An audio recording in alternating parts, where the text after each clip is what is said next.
The Bono Six Thinking Hats.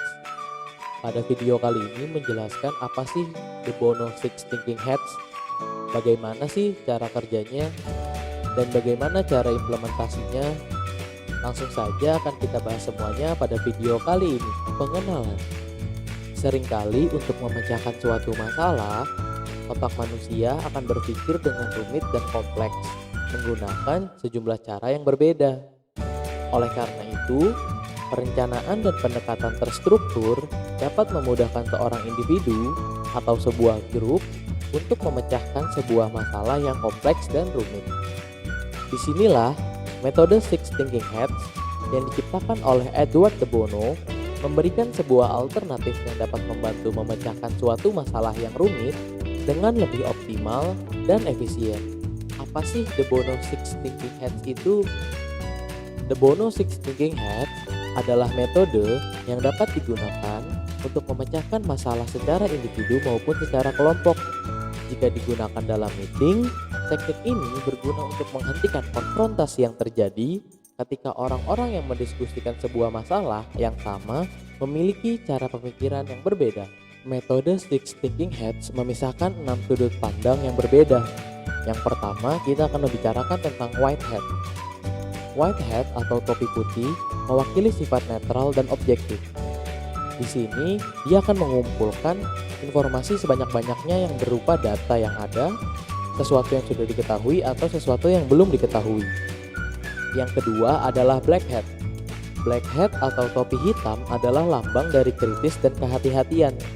Ia menganalisis dan menilai semua sisi negatif dari suatu persoalan, mencari semua faktor risiko, kesulitan, dan kelemahan suatu ide.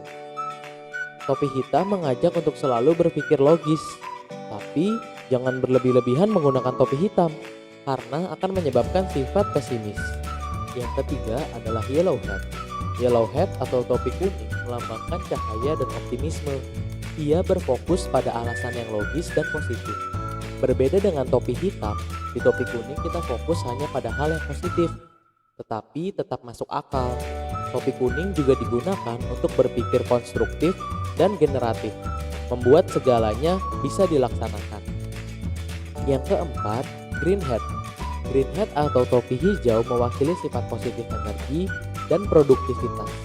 Mengenakan topi hijau artinya kita bicara pertumbuhan, mengeksekusi dengan kreativitas dan mencari ide baru.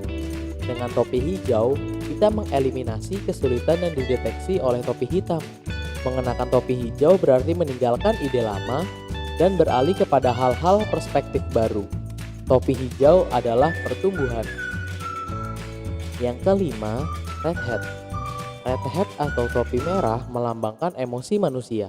Mengenakan topi merah artinya kita diajak memandang persoalan dari sudut pandang emosi dan perasaan, baik yang positif maupun negatif, tanpa perlu alasan atau logika. Emosi juga menyangkut tipe perasaan yang lebih kompleks dan tinggi, yaitu naluri atau insting dan intuisi. Naluri dan intuisi seringkali memberi arah akan hal yang tidak bisa dibeberkan fakta dan informasi. Yang keenam, blue hat. Blue hat atau topi biru digunakan untuk mengontrol proses berpikir dan penggunaan topi-topi lainnya. Biasanya digunakan oleh ketua kelompok pada awal pertemuan untuk memberi gambaran tentang situasi yang dihadapi, arah mana yang hendak dituju, serta tujuan apa yang ingin dicapai. Pada akhir pertemuan, topi biru juga biasanya meminta kesimpulan, keputusan, rangkuman, atau solusi.